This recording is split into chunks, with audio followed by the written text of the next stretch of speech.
네, 7월 29일 목요일 아침 오프닝벨 2부에 오신 여러분 환영합니다. 네, 함께 이 시간을 꽉 채워주실 전문가분 바로 모셔보도록 하겠습니다. 누군지 확인해 보시죠.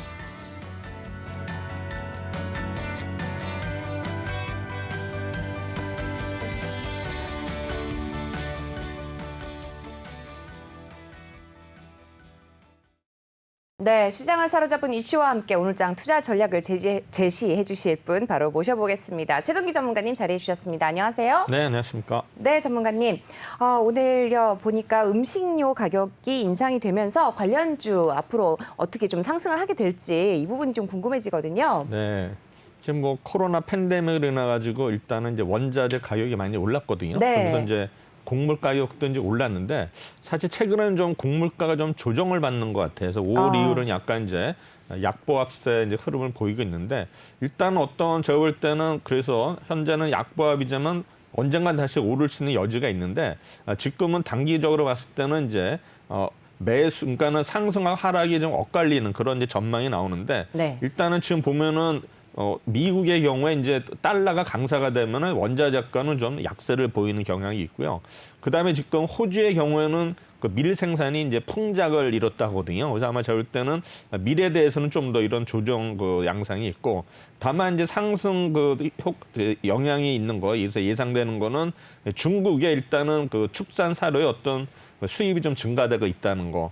그다음에 이제 브라질의 옥수수가 이모작이 좀 지연이 되고 있다. 그다음에 이제 수송하는 게 그 남미 쪽으로 이제 수송을 해야 되는데 지금 뭐 트럭 노자가 뭐 파업을 한다 이래가지고 이제 그런 게 또 아마 오를 수 있는 요인이 되고, 그다음에 이제 바이든이 이제 우리 보면은 이제 환경 정책 해가지고 이제 탄소 배출을 최소화하거든요. 그런데 네. 이런 거 해가지고 또 이런 또 오를 수 있는 그 여지가 있습니다. 그래서 사실 이런 어떤 그 곡물가 인상으로 해가지고 올 초에 우리 보면 이제 대부분의 그 식음료 가격이 많이 올랐거든요. 네. 그래서 보면 우리가 예를 들어 보시면 뭐 코카콜라의 경우에도 일단 뭐 코카콜라 10g이 올랐고, 그다음에 우리 포카리 스웨이트 뭐 이런 것도 올랐고, 그다음에 뭐 칠성 사이다도 일단은 이제 음료 생수 분야할 때 상승을 했고, 그다음에 이제 즉석 밥이나 컵밥도 올랐어요. 그래서 보면 뭐 오뚜기 밥이라든가 컵밥, 그다음에 CJ 제일당의 뭐 햇반 이런 것도 한 7% 정도 올랐거든요.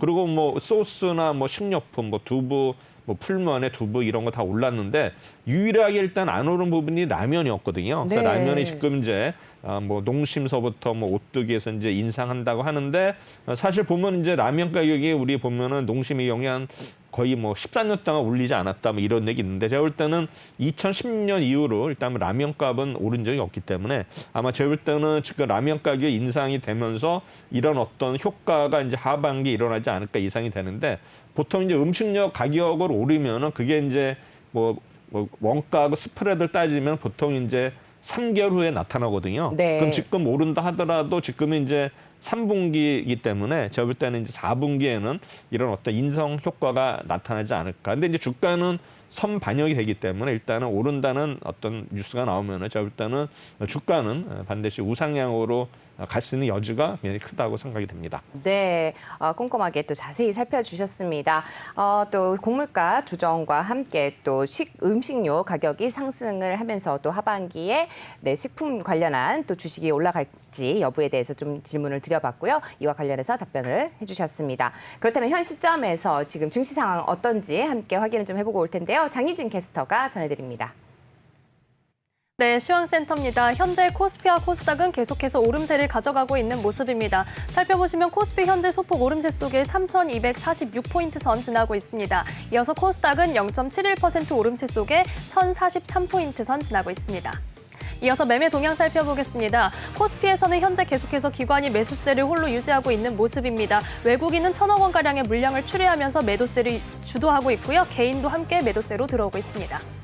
이어서 코스닥도 매매 동향 살펴보겠습니다. 개인이 홀로 800억 원가량의 물량을 담아내는 가운데 기관과 외국인 투자자들이 함께 매도세로 들어오고 있습니다.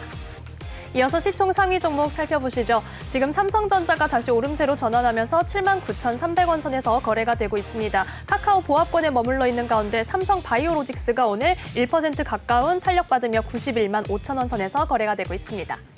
이어서 살펴보겠습니다. 지금 LG화학이 내림세 파란불을 켜내고 있습니다. 83만 4천 원 선에서 거래가 되고 있고요. 지금 삼성 SDI가 0.66% 오름세 속에 76만 4천 원 선에서 거래되고 있습니다. 이어서 코스닥도 시총 상위 종목 살펴보겠습니다. 카카오게임즈가 홀로 파란불을 켜내고 있습니다. 9만 3,700원 선에서 거래가 되고 있습니다. 셀트리온 헬스케어는 현재 강보합권의 흐름을 가져가고 있습니다. 지금 살펴보시면 에코프로비엠이 1% 가까운 오름세 속에 28만 600원 선에서 거래되고 있습니다. 이어서 다음 종목들도 살펴보시죠. 지금 HLB와 CJENM이 파란불을 켜냅니다. HLB 오늘 35,250원 선에서 현재 거래되고 있고요. CJENM은 16만 7천 원 선에서 거래되고 있습니다. CJ는 오늘 오름세 가져가면서 72,600원 선에 거래되고 있습니다. 이어서 특징도 살펴보겠습니다. 온실가스, 탄소 배출권 관련 종목들 살펴볼 텐데요. 이번 주 계속해서 좋은 흐름을 가져가는 모습입니다. 현재 살펴보시면 한솔홈데코가 11% 탄력받아서 2,385원 선에 거래가 되고 있습니다. KC코트렐도 3%대 탄력받고 있고요. 나머지 종목들도 1% 내외의 탄력 보여주고 있습니다. 이어서 증강현실 관련 종목들 살펴보겠습니다. 사실 오늘 조금 종목별로 장세가 펼쳐지면서 아주 강세 테마라기보다는 맥스트가 조금 상승세를 주도하고 있는 모습이 있습니다. 맥스트가 사흘 연속 상한가를 기록을 했습니다. 지금 살펴보시면 맥스트 현재 6만 5,500원 선에서 거래가 되고 있습니다. 다날은 오늘 외국인 매수세가 들어오고 있다는 소식과 함께 4%대 탄력받는 모습입니다. 이어서 사물인터넷 관련 종목들도 살펴보겠습니다. 이번 주 초에 과기부에서 사물인터넷 관련 프로젝트를 실시하겠다라고 발표를 한 바가 있습니다. 역시 종목 장세가 펼쳐지는 가운데 현재 가온미디어의 탄력이 가장 좋습니다. 15%대 강세 속에 14,600원 선에서 거래가 되고 있습니다. 유진로봇도 지금 8% 가까운 탄력 받는 모습이고요. 나머지 종목들도 3%에서 5% 강세 보여주고 있습니다. 이어서 오늘의 이슈 살펴보겠습니다. 오늘 아침 삼성전자가 실적을 발표한 소식 전해드립니다. 네, 삼성전자가 오늘 아침 실적을 발표를 했는데요. 시장 예상치를 뛰어넘는 실적입니다. 2분기 기준으로는 사상 최대의 매출을 기록했는데요. 올해 2분기 영업이익이 12조 5천억 원을 넘는다라고 소식이 전해졌습니다. 이는 전년 동기보다 약 54% 증가한 수치로 잠정 집계됐다라고 오늘 공시를 했습니다. 이어서 삼성전자 주가 확인해 보겠습니다. 살펴보시면 계속해서 지금 내림세를 조금 기록한 날들이 많습니다. 지지부진한 흐름을 가져오고 있는데요. 하반기에 삼성전자 다시 반등할 수 있을지 지켜봐야겠습니다. 이어서 LG전자 관련 소식도 살펴보겠습니다. 오늘 실적 발표를 앞두고 있는 가운데 마그나와 손잡고 전기차 시장에 출격한다는 소식입니다. 네, LG전자가 지금 현재 세계 3위 자동차 부품 업체인 마그나 인터내셔널과 손을 잡았습니다. LG 마그나 이파워트레인 주식 매매 절차를 완료를 했는데요. LG 마그나 이파워트레인은 앞으로 전기차에 들어가는 모터, 인버터 등 이 파워트레인을 구성하는 부품 그리고 구동 시스템 등을 개발하고 생산할 예정입니다. 이어서 LG전자 지수 확인해 보겠습니다. 살펴보시면 지금 LG전자는 올 하반기 들어서 조금 그 상승세가 둔화되는 모습을 보였습니다. 하지만 오늘 실적 발표를 앞두고 있고요. 또 8월부터는 아이폰 판매에 본격적으로 나선다는 소식도 함께 전해드립니다. 다음 소식도 살펴보겠습니다. 현대차 그룹이 인도네시아에 배터리셀 합작 공장을 짓는다라는 소식이 전해져 있습니다. 네, 현대차 그룹과 LG 에너지 솔루션이 함께 손을 잡고 인도네시아에 전기차 배터리셀 합작 공장을 짓는다라는 소식이 전해져 있습니다. 여기에 인도네시아 정부와 투자 협약을 체결을 했는데요. 이 공장에서 2024년 상반기 내에는 배터리셀 양산에 돌입한다라는 계획을 전해왔습니다.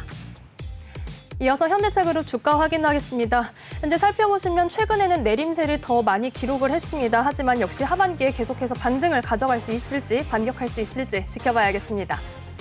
마지막으로 KT 소식 전해드립니다. KT의 OTT 서비스 시즌이 독자 법인으로 출격한다는 소식입니다.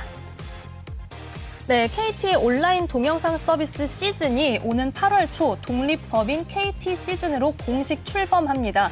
KT의 자회사로 독립하는 KT 시즌은 지니뮤직의 최대 주주에 오르게 되는데요. KT는 KT 시즌을 100% 자회사로 설립하고 설립 후에는 지니뮤직 지분 35.97%를 현물 출자하기로 했습니다.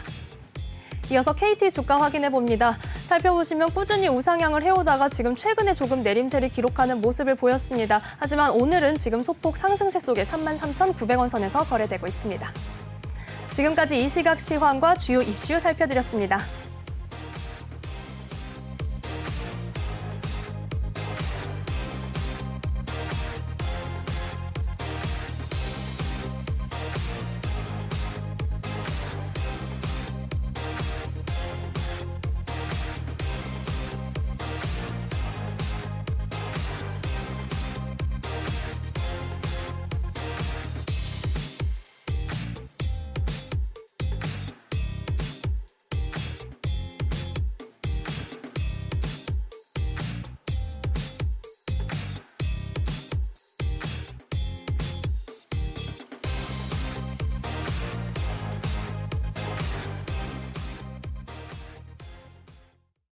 네, 이 시각 증시 상황 확인해 보고 오셨습니다.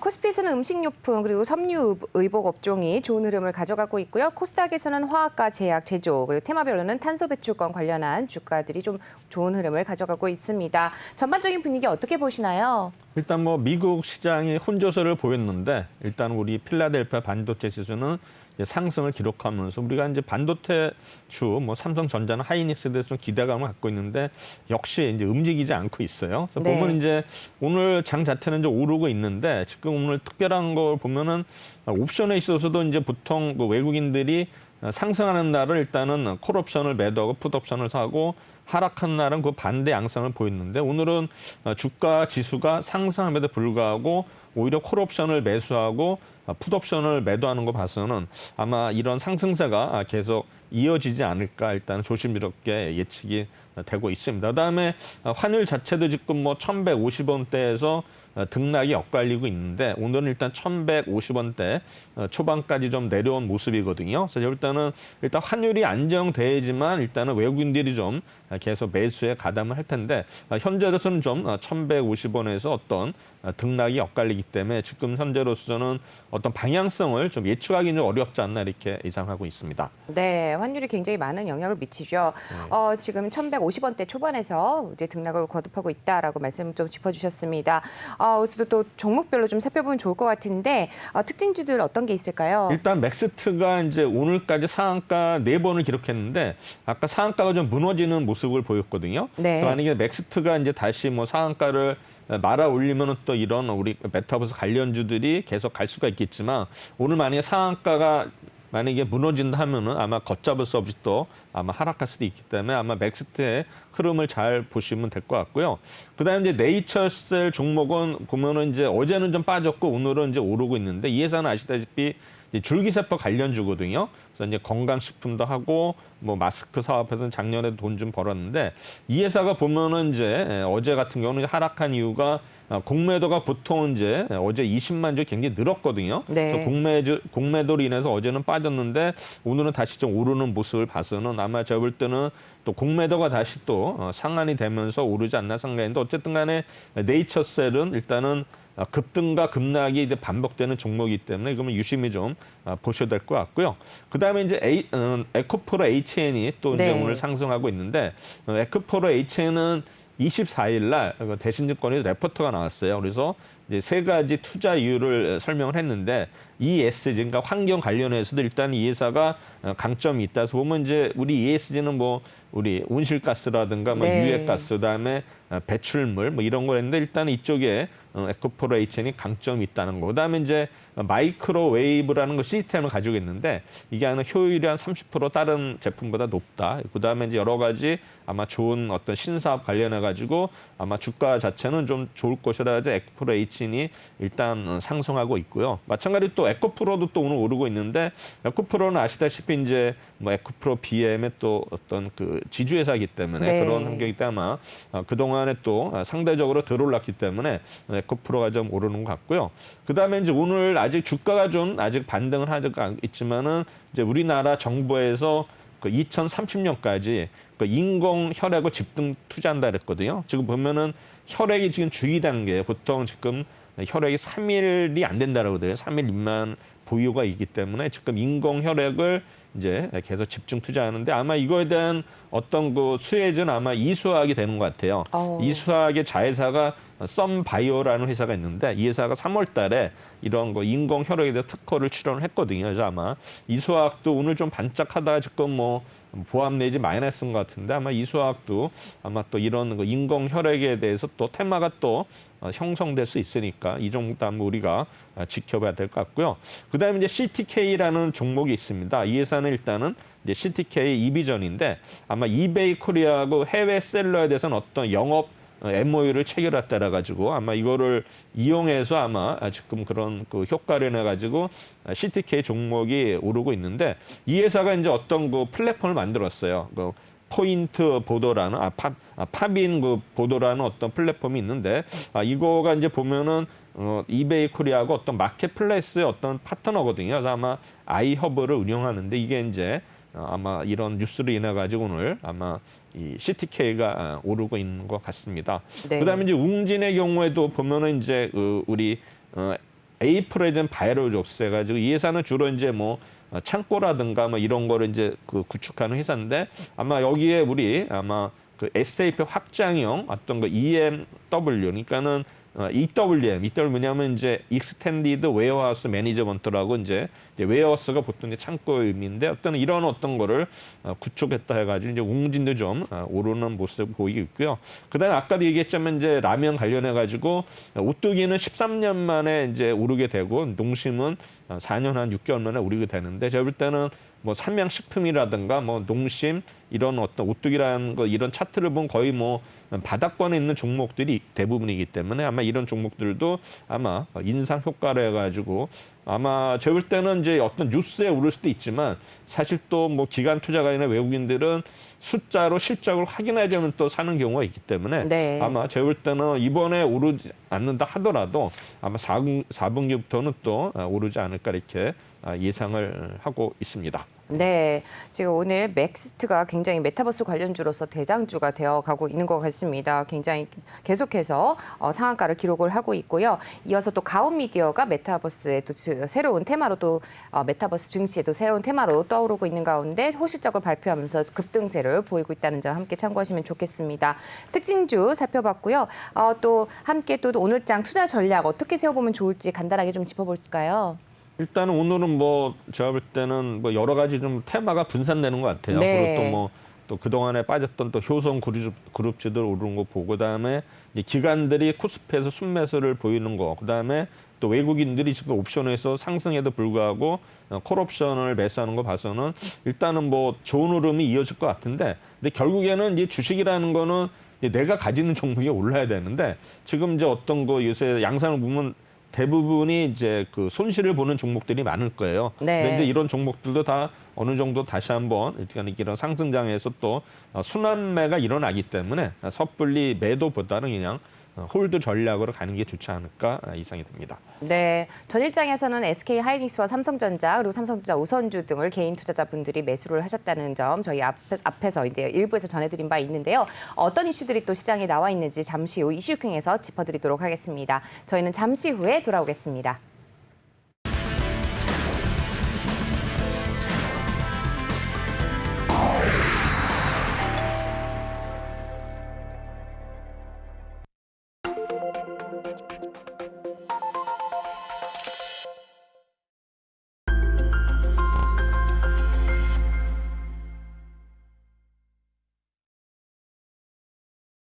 네, 오프닝 벨과 함께하고 계십니다. 최동기 전문가님과 함께 말씀 이어가고 있는데요. 최동기 전문가님만의 특별한 시각으로 만들어가는 이슈킹. 오늘은 주요 이슈들 함께 짚어보도록 하겠습니다. 어떤 이슈들이 준비되어 있는지 함께 말씀 나눠보도록 하죠. 네, 전문가님 오늘은 어떤 이슈들이 또 나와 있을까요? 네, 일단은 뭐 우리가 목요일 날은 일단 공모주 관련해서 일단은 이제 말씀드리고 그다음에 네. 이제 후반부에는 일단 이슈에 대해서 정리를 하도록 하겠습니다. 네. 일단 이제 제가 오늘 공모주에 대해서 이제 가져온 종목은 이제 한컴 라이프케어하고 플래티어라는 종목인데 사실 뭐 이번 주에 이제 수요 예측이 있는 종목이 이제 원티드 랩 이게 이제 뭐 우리 뭡니까 그 취업이라든가 그다음에 뭐 인재를 뽑는 이제 그런 어떤 회사 원티드 랩이 그다음에 D&D 플랫폼 리츠 사실 뭐 리츠는 제가 이 종목을 설명한다 하더라도 사실 리츠에 대해서는 아직까지도 잘 모르시는 분들이 많기 때문에 제가 뭐 리츠는 생략했는데 리츠라는 거는 일단은 뭡니까 이 부동산을 이제 부동산에 투자를 해서 거기에 대한 어떤 그 임대 수익을 뭡니까 배분해주는 그런 그 상품이거든요. 일종의 이제 펀드예요. 펀드인데 네. 이제 리츠라는 게 보면 우리 그 투자 신탁의 펀드를 보면은 이제 우리가 추가적으로 일단은 뭐 규모를 늘릴 수 있고 줄일 수 있는 게 보통 이제 추가형이라 그러고 그다음에 이제 또 그것도 보면은 우리가 또 오픈형 뭐 폐쇄형 굉장히 많아요. 종류가 많은데 일단 리츠는 이제 폐쇄형이에요. 그러니까 뭐냐면 마음대로 입출금이 안 되는 이런 형식인데 결국에는 그러면 입출금이 안 되기 때문에 이제 상장을 시키거든요. 이제 상장을 시키는데 그 리츠의 가격이 그러면 원래 펀드에 우리 뭐 일반 어떤 펀드는 매일매일 어떤 주가 흐름에 따라서 영향을 받기 때문에 이제 변동이 되는데 리츠라는 경우는 어차피 그런 어떤 내용, 그러니까 뭐 공실이 늘거나 줄거나 해서 임대료가 뭐 오를 수도 있고 빠질 수 있는데 그게 그때그때 즉각적으로 반영이 되지 않고 그냥 주식시장의 어떤 수요 공급에 따라서 가격이 결정되기 때문에 어떤 왜곡되는 경우에 좀 있어요. 그래서 이제 리츠가 우리나라는 아직은 이제 그렇게 인기 있는 상품이 아닌데 최근에 보면 이제 리츠의 어떤 설정 규모가 계속 늘어나고 있거든요. 근데 이제 외국의 경우에는 이제 리츠가 우리 보면 이제 가장 안전하다는 게 채권 아닙니까? 그 다음에 이제 위험한 게 주식. 근데 외국에서는 이제 리츠가 위험성 이런 게 보면은 주식하고 채권의 중간 정도 위치해 있어요. 그러니까는 위험성은 주식과 채권의 중간이고 마찬가지로 수익률에 있어서도 주식과 채권의 중간으로 해서 리츠가 굉장히 이거 다른 나라들은 활성화되어 있거든요. 네. 근데 우리나라도 이제 최근에 보면은 이제 그 리츠를 운영하는 회사들이 많이 나타나고 있어요. 네. 근데 이제 우리나라는 문제는 뭐냐면은 이제 리츠는 그 주간 부서가 이제 뭡니까? 그 국토해양부인가요? 거기서 네. 하고 있고 그다음에 부동산 펀드는 어디입니까? 기재부, 금감원에서 하기 때문에 사실 어떤 면에서는 같은 개념인데 불구하고 이게 이제 관리하는 어떤 뭡니까? 그 기관이 그 틀리기 때문에 서로 이제 밥그릇 놓고 이제 싸우는 경우가 있는데 이게 원래는 사실 합쳐져야 되는데 절대로 합쳐지지가 않아요. 그래서 이제 우리가 리츠라는 거를 그렇게 해서 인식하면 될 것 같고, 그다음에 이제 오늘은 이제 한컴 라이프케어하고 이제 플래티어. 이제 플래티어는 제가 지난 시간에 말씀을 드렸기 때문에 오늘은 그냥 간략하게 설명을 드리고, 일단 오늘은 이제 핵심은 한컴 라이프케어인데 이거는 이제 소방업종 관련 이제 그런 회사를 보시면 될 것 같습니다. 네. 이제 한컴 라이프케어는 일단은 이제 거래소에 상장이 되면서 기타 의료용 기기 제조업이고죠. 회사는 용인시에 있습니다. 최대 주주는 우리가 잘 아는 한글과 컴퓨터가 40%를 가지고 있습니다. 네. 그래서 주관사는 미래에셋 증권이고 수혜치가 아마 7월 29일에서 30일인데 사실 이제 이런 게 일자가 이제 어떤 때문에 변경되는 경우가 있기 때문에 그거는 이제 참고하시면 될 것 같고요. 상장일은 아마 8월 중순이 되지 않을까 이렇게 예상을 하고 있습니다. 이 회사는 보면 한국소방산업기술원 이게 이제 KFI인데 이제 소방청 산하의 인증 및 시험을 수행하는 기관이에요. 그래서 보면 이제 한국소방산업기술원에 보면은 이제 형식 승인이 있고 뭐 성능 인증이 있고 KFI 인증이 있고 그다음에 소방용 검사에 보면은 우리 소방산업기술원에서는 이런 여러 가지 일을 하고 있는데 일단 형식 승인을 보면은 공기호흡기, 스프링클러 헤드, 가스 누설 경보기 등 31개 품목이 있고요. 그다음에 성능 인증은 이제 방화복, 방열복, 비상문 자동 개폐 장치 해가지고 39개 품목이 있다 하고요. 그다음에 이제 KIPA, 그러니까는 한국소방산업기술 인증하는 거는 이제 소방용 방화복, 소방용 안전화, 소방용 헬멧 등 이제 63개 품목을 하고 있고, 그다음에 이제 소방용품 검사는 뭐 여러 가지로 일단은 아마 제조자라든가 뭐 생산자 해가지고 이런 거를 일단 검사하는 그런 기관이 되겠습니다. 그래서 이 회사는 일단은 뭐 또 우리가 이제 보면은 인증이라는 게 크게 세 가지가 있어요. 우리 보면은 이제 고용노동부 산하의 안전보건공단에서 이거는 뭐 KCS, 그다음에 식품의약품 안전처에서는 KGMP, 그다음에 이제 뭐 KS 인증 우리가 잘 아는 거죠. 보면 인증도 보면 여러 가지로 지금 되어 있거든요. 근데 우리가 이제 보면은 항상 이 바이오 의약품에서는 항상 KGMP가 일단은 굉장히 이제 중요한 건데 저는 뭐 이런 KCS라든가 뭐 KS는 뭐 옛날에 들어봤지만 뭐 네. 이게 사실 우리나라 이제 산업표준 기준에서 아마 한국 우리 뭡니까 이런 그 산업표준 규정 국가가 규정하는 거고 전에는 이제 KS 마크만 있었는데 최근에 이제 의약품에 관련해서는 이제 KGMP 해가지고 뭐 의료기기에 대해서 약사법 이런 게 있고 그다음에 이제 안전 인증은 보시다시피 여러 가지 이제 안전 사고라든가 뭐 여러 가지 이거는 이제 산업안전보건법에서 정하는 이런 거가 되겠습니다. 그래서 이 회사는 주로 공기호흡기 방독면 특수 목적 피복료 제조를 해가지고 당사가 이제 이 회사가 영위하는 산업은 이제 안전 제품 영역 중에서도 개인용 안전 장비를 생산 및 판매하는 회사가 되겠습니다. 아마 이 회사는 이제 뭐 아시다시피 뭐 화재 현장이란가 유독가스가 노출되는 현장 아니면 이제 산소가 부족한 밀폐된 공간에서 작업을 하거나 아니면 또 재난의 현장의 상황에서 어떤 작업자의 생명을 보호하는 목적으로 호흡기, 피복류, 헬멧, 장갑 등 이런 개인용 보호 장비와 미리 사고를 예방하기 위한 플랫폼 등을 연구하고 제조하는 산업을 말합니다. 그래서 뭐 이 회사는 주로 소방, 군, 경찰용 어떤 장비를 위주로 해서 일단은 뭐 질병관리청이라든가 방위사업청에 납품을 하고 그다음에 일반 산업 현장에서는 이러한 뭐 화학이나 중공업, 선박업 이런 쪽에 일단은 안전 장비를 활용하고 있는데 최근에 보면 우리가 이제 코로나로 이래 가지고 의료진들이 뭐 방호복이라든가 뭐 여러 가지 뭐 방독면 이런 걸 쓰고 있는 모습을 보고 있는데 사실 방독면은 이제 우리 일반인들도 사실 요새는 뭐 집에 방독면이 있는 집안이 있는지 모르겠지만 근데 보면 이제 주로 이제 군대에 있을 때 이제 방독면을 쓰거든요. 근데 이제 방독면도 보면 이제 우리나라의 경우는 제가 이제 그때 문제를 제기했던 게 뭐냐면은 우리나라 방독면은 이제 그때 옛날에 요새는 어땠는지 모르겠지만 그 안경을 쓴 사람은 안경을 쓴 상태에서 방독면을 쓸 수가 없었어요.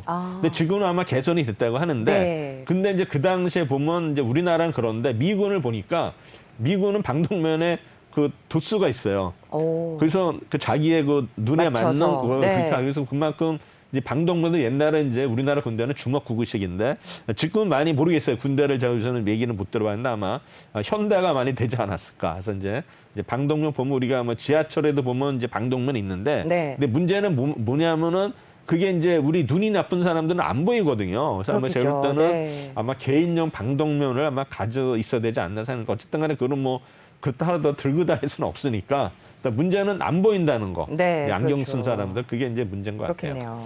그다음에 우리나라 이제 작년대 소방 산업의 예산을 보면은 일단은 소방 장비 구매 분야가 약 한 61.5%, 총 예산이 약 4,254억 중에서 일단은 소방 장비가 가장 많이 차지하고 그다음에 소방실내 점검이 용역은 19.2%, 공사에는 18%, 소방정 구매 분야는 또 1.1% 이렇게 되고 있는데 일단은 이제 소방 장비는 많이 차지하지만 용품은 일종의 뭐 소모품으로 볼 수 있기 때문에 비중은 좀 낮다 이렇게 되고요. 그다음에 이 회사는 주로 아마 이제 소방 장비 구매 분야의 호흡 보호 장비, 그러니까 공기 호흡기, 그다음에 구조 장비, 구급 장비인데 동분야 총 예산의 18.2% 해당하는 아이템을 이 회사가 보유하고 있어요. 아마 그래서 그다음에 이제 방독면 매출액이 작년에 약 71억으로 해서 일단은 우리나라의 어떤 방독면 시장에서는 72%를 차지하고 있다.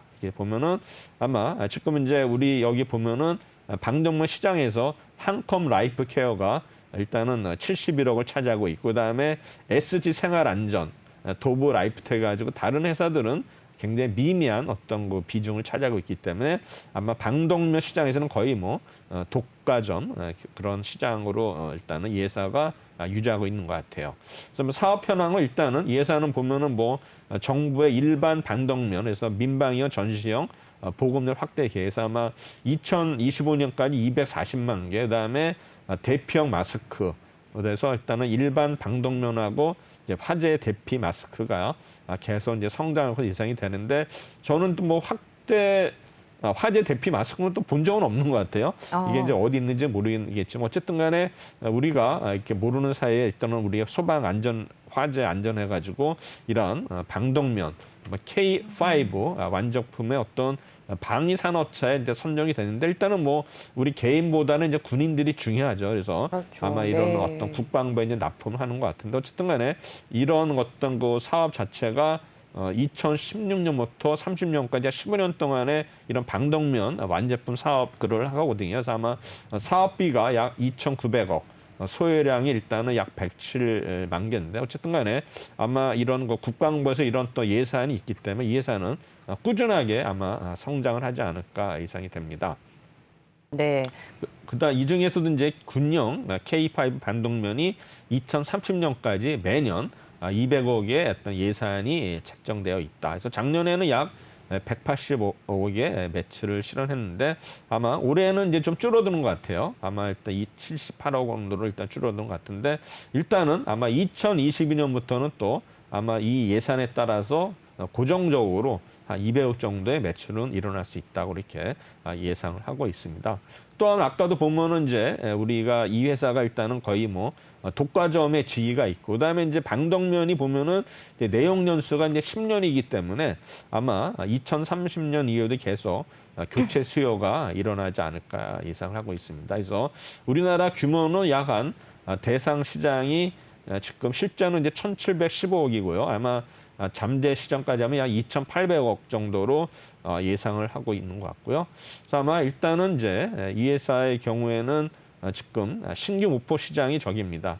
앞면 부여가식 마스크를 제한 846 시장과 나머지 마스크 시장에 일단은 목표를 차지하고 있는데, 셋을 보면은 우리 3M 마스크가 좀 비싸면서도 또 인기가 있거든요. 네. 원래 이제 우리가 작년에 이제 코로나 팬데믹이 시작될 쯤에 일단 3M 마스크가 이제 인기를 끌었거든요. 가장 인기가 그런데 있었죠. 어쨌든 간에 네. 이 회사의 어떤 건 점유율이 워낙 높기 때문에 여기를 아마 침투하기는 쉽지는 않을 것 같지만, 그래도 일단은 뭐 목표 시장을 정했기 때문에 아마 성공하지 않을까 생각이 됩니다.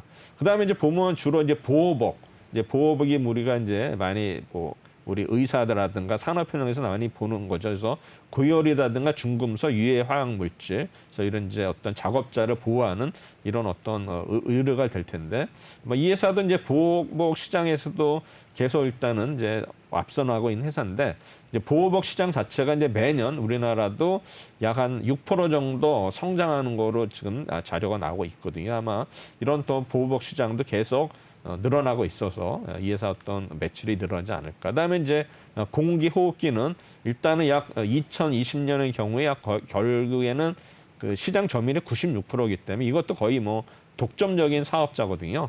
다른 회사들 한의와 에너티스트는 4% 미만이기 때문에 의미가 없다고 보고요.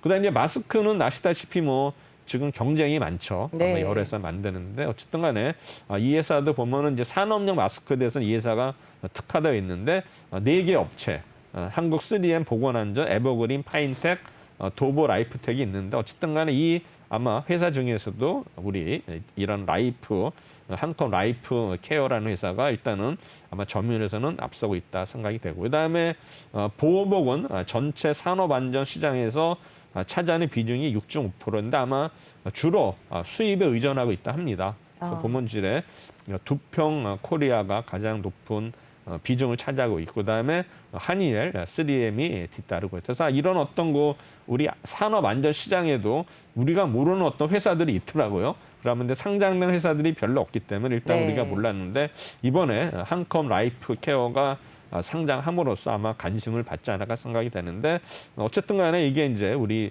한글과 컴퓨터의 자회사라는 거, 이름이 그래서 이제 앞에 한컴이 들어갔지 않습니까? 네. 아마 그래서 제가 볼 때는 모 회사의 어떤 브랜드를 통해서 뭔가 좀 주가도 좋은 흐름 보이지 않을까 생각이 되는데, 어쨌든 간에 이 시장에서도 워낙 이제 독과점 구조가 되어 있지만 그래도 신생 업체가 계속 들어오고 있기 때문에 아마 신생 업체를 과연 걔네들이 포션이 어디까지 늘어날까에 따라서 아마 이 회사의 어떤 매출이라든가 향후 아마 주가 흐름이 결정되지 않을까 생각이 됩니다. 그래서 매출은 별로 안 돼요. 보면은 2021년 1분기에 약 한 수출이 약 16억, 그다음에 내수는 207에서 한 224억 정도 되는 그 매출을 기록하고 있고요. 그다음에 영업이익은 일단은 올 1분기에는 약 33억. 그러니까 매출이 224억에 331억에서 일단은 그래도 수익이 많은 아닌 그런 회사가 되겠습니다. 네. 그다음에 공모 일단 유통 물량은 약 30% 정도로 일단은 보시면 될 것 같습니다. 네. 플래티언은 일단은 제가 이제 소프트웨어 개발하는 회사인데 지난 시간에 말씀드렸고요. 아마 청약해서 아마 납입을 하는데 아마 이게 늦춰진 것 같아요. 그다음에 이 회사는 이제 CM, 커머스 마케팅 부분에 일단은 솔루션을 가지고 있거든요. 그래서 아마 이런 소프트웨어 주로 이제 대기업의 플랫폼이라든가 대형 오픈 마켓, 그다음에 대형 제조사 온라인 판매 플랫폼에 일단은 이거를 사용되고 있고, 그다음에 IDT, 이제 인티그레이션 오브 디지털 트랜스포메이션 해가지고 이제 검증된 솔루션과 일단은 컨설팅 기술 영역해가지고 데브옵스 플랫폼 여기에 일단은 관련된 회사가 될 것 같고요. 아마 이 회사도 우리가 유심히 봐야 될 것 같습니다. 그래서 유통 물량은 한 역시 29% 정도 되는 회사고요. 이제 후반부에 들어와서 주요 뉴스를 보도록 하겠습니다. 이제 우리나라가 요새 항상 현 정부가 지금 그 이제 공격을 받는 게 이제 백신 아닙니까? 백신이 뭐 부족하다라 지금 뭐 예약의 어떤 불통 사태도 나고 하는데 그래서 맞습니다. 우리나라도 네. 어쨌든 간에 뭐 코로나가 이제 뭐 이게 완전히 없어지는 게 아니고 또 독감처럼 또 계속 매년 창궐을 할 수도 있기 때문에 이제 우리나라도 이제 뭐 백신 주권을 확보하자 가지고 일단은 이제 국산화해 가지고 일단 우리나라에서도 일단은 컨소시엄을 했거든요. 그다음에 이제 출범을 했어요. 뭐냐면은 차세대 mRNA 백신 플랫폼을 가지고 일단은 여기에 이제 세 개 회사가 일단은 뭡니까? ST팜, 한미약품, 녹십자. 그래가지고 이게 뭐 킴코라고 그러거든요. 킴코. 아마 이거를 이제 중심으로 해가지고 백신 개발을 하면서 수급의 안정을 기하자 해가지고 어쨌든 간에 이 회사에도 보면은 2023년까지 우리 보면은 약 10억 도수 분량을 생산해서 수출도 하자. 그래서 뭐 네. 일단은 이제 ST팜이 일단 STP 2104의 임상 개발을 맡고 있거든요. 그래서 ST팜에서 아마 제가 볼 때는 면역 원성 시험을 일단 하고 있는 것 같고요. 그다음에 어쨌든 간에 연내 사람을 대상으로 하는 임상에 돌입을 해서 내년 말까지는 상용을 하겠다. 그다음에 일단은 뭐 ST팜은 이거에도 외에도 뭐 대응할 수 있는 물질도 개발키로 했다 이렇게 되고 그다음에 이제 한미약품은 일단은 mRNA 백신 생산 필요한 플라스미드 DNA를 공급하는 게 한미약품. 그다음에 녹십자는 백신의 완제품을 생산한다. 그래가지고 이제 세 개사가 일단은 이제 분업식으로 해가지고 일단은 완성하는 건데 어쨌든 간에 이 회사는 또 향후에도 일단은 글로벌 임상도 계획 중이다. 어쨌든 간에 아마 킴코라는 회사가 이제 결국에는 컨소시엄 운영 지역 그다음에 정부와 민간의 어떤 투자 유치해서 제가 볼 때는 아마 이제 우리 그 나라에서도 이제 백신이 조만간 나올 거로 예상이 되는데 물론 지금 여러 회사들이 있어요. 있는데 지금 네. 어느 회사가 이제 1등으로 될지는 모르겠는데 어쨌든 간에 이러한 킴코는 약 56개 우리나라 제약사가 출자하는 컨소시엄이기 때문에 아마 성공을 하지 않을까 생각이 되고요. 어쨌든 간에 여기도 보시다시피 일단은 그 우리 밑에 보시면은 이제 글로벌 인더스트리 아날리스트에서 mRNA 백신 시장 규모가 올해는 약 649억 불, 약 한 72조인데 연평균 약 11% 정도가 성장해서 2027년에 약 144조, 그러니까 두 배로 된다니까. 네. 제가 볼 때는 뭐 백신이 지금 뭐 앞서는 뭐 모더나나 화이자 뭐 있지만 우리나라도 이거를 또 개발을 해서 뭐 단가만 좀 싸게 한다 그러면은 특히 이제 아시아 국가라든가 이쪽에 네. 수출이 가능하지 않을까 생각이 됩니다. 어쨌든 간에 이런 mRNA 백신 개발에는 정부의 전폭적인 지원이 일단은 뒷받침됐다 해서 어쨌든 간에 좀 늦은 감은 있지만 네. 그래도 뭐 시작의 반이라고 지금이라도 뭐 시작하는 거 봐서는 아마 앞으로는 뭐 코로나에 대해서 뭐 변이가 있다 하더라도 아마 우리나라 자체에서 백신이 개발되면은 즉각적으로 대처가 되지 않을까 이렇게 생각이 됩니다. 네. 근데 물론 이제 뭐 여기에 중요한 거는 돈이겠죠. 과연 자금을 얼마나 지원해주는데 어쨌든 간에 아마 뭐 전 국민의 관심사이기 때문에 정부 지원 예산을 받는 데는 뭐 큰 문제가 없지 않을 것으로 예상이 됩니다. 네. 그다음에 이제 이런 어떤 뭐 개발에 대해서 성공한다 하더라도 이제 수요가 또 줄을 수가 있기 때문에 네. 뭐 손실 보상제 도입 뭐 이런 검토해야 되는데 어쨌든 간에 뭐 그건 중요한 게 아니고 일단 개발하는 게 중요하기 때문에 ST팜은 일단 임상 추진을 하는 거, 한미약품은 pDNA 생산 및 공급이고 그다음에 녹십자는 완제품 뭡니까 생산하고 포장하는 게 일단에서 분업화되어 있는 것 같습니다. 그다음에 삼성이 떠난 외국인, 그러니까 삼성전자를 파는 외국인이 일단은 전기차 밸류체인에 1조 2천억을 담았다라 가지고 일단은 뭐 이제 전기차 관련주들이 요새 뭐 계속 많이 올랐죠. 그래서 아마 제가 볼 때는 이제 외국인 투자자들이 일단 주식을 7월에 매도하고 나서 그 자금을 배터리와 일단 소재 등으로 일단은 갈아탔다 이런 뉴스거든요. 그래서 아마 외국인들이 1일부터 23일까지 약 3조 1천억 정도를 매도를 했는데 이런 매도 속에서도 전기차 관련주는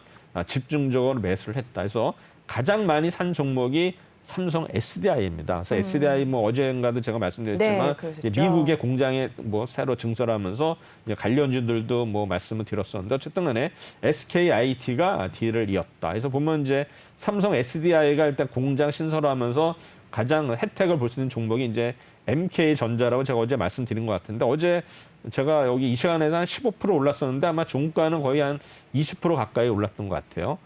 그 다음에 이제 한솔케미칼은 뭐 좋은 얘기 나오고 있지만 일단은 탈락이 유력하다라 가지고 이제 한솔케미칼은 어제 좀 빠졌던 것 같아요.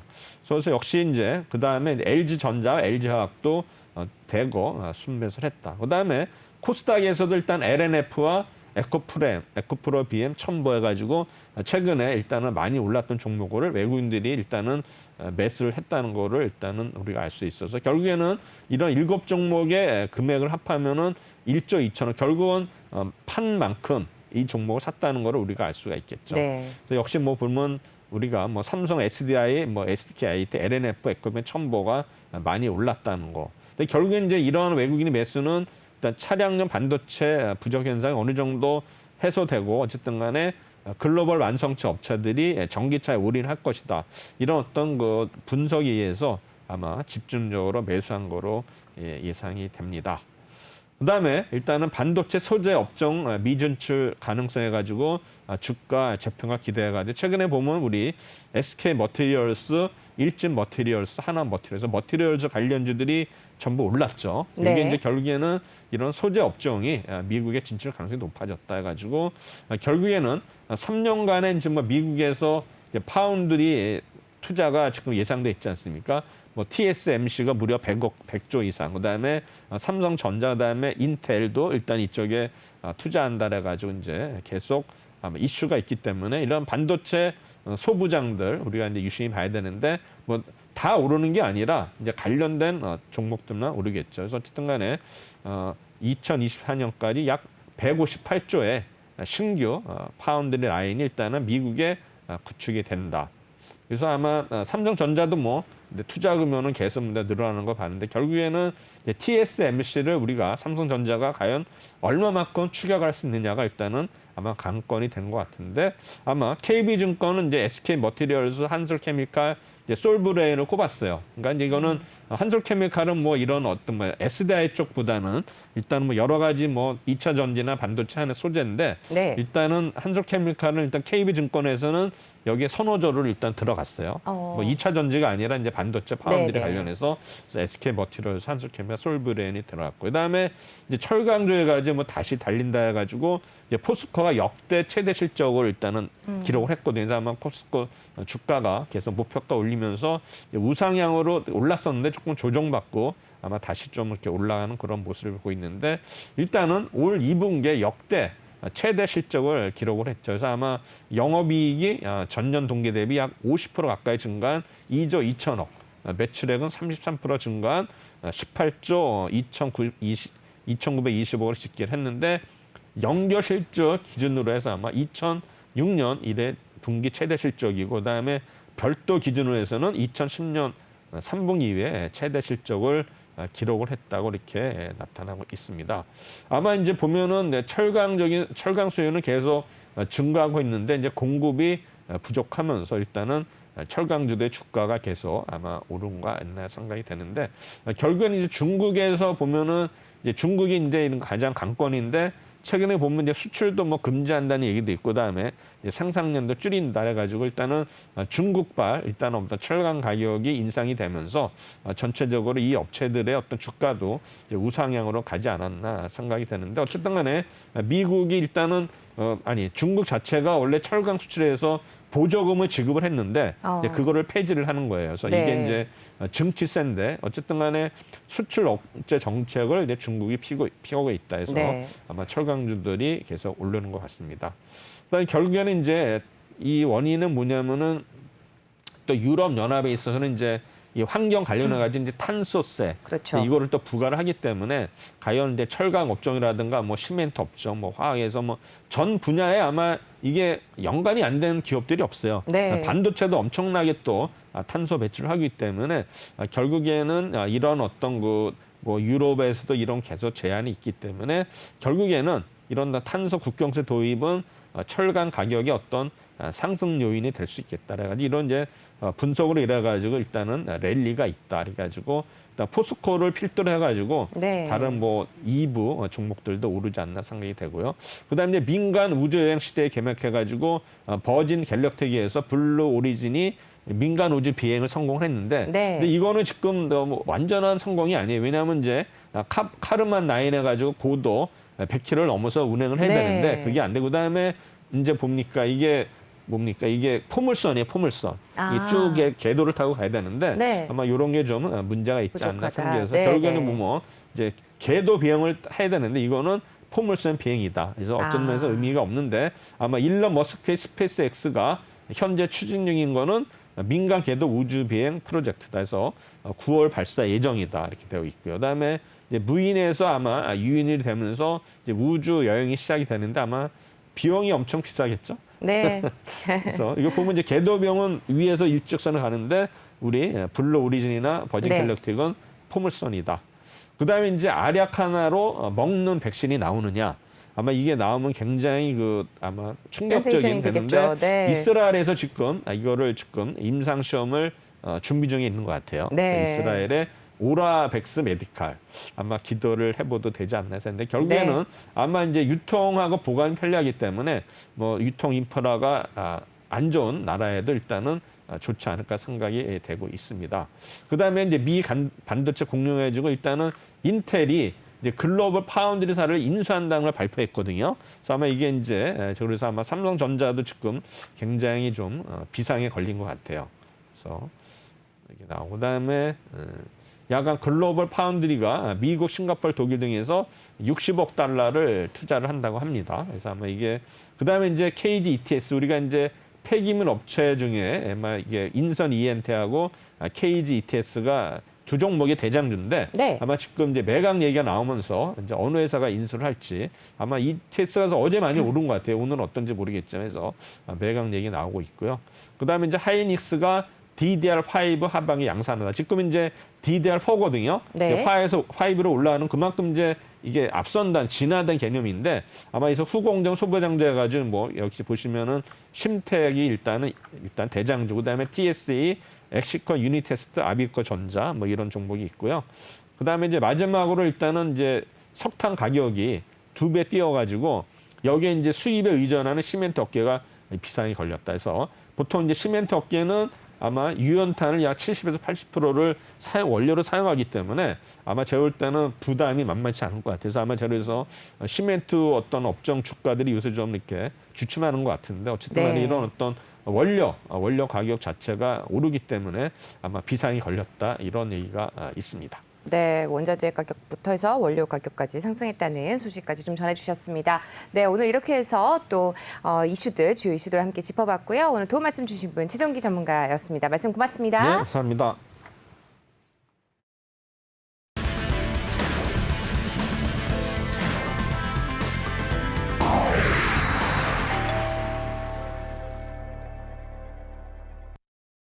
네, 주요 시장 이슈와 함께 투자 전략 짚어드리는 오프닝벨 2부 오늘 여기까지 하겠습니다. 공모주에도 항상 관심을 가져보시고요. 오늘도 성공 투자하시기를 기원하면서 저희는 여기서 인사드리도록 하겠습니다. 내일 오전 8시에 다시 찾아뵙겠습니다. 시청해주셔서 고맙습니다.